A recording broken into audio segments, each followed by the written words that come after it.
This is a Milwaukee 2764 heavy duty impact wrench, and we're going to be removing a trailer hitch nuts that have been frozen on there for some time. Tried it with a cheater bar, unable to work, and we'll see if the Milwaukee 2764 can do the job. Can you hold it?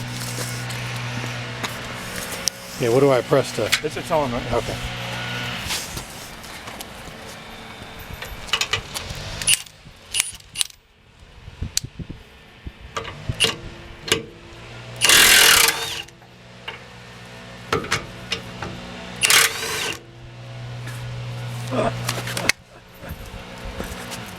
There you go. Simple as pie. Should have called you.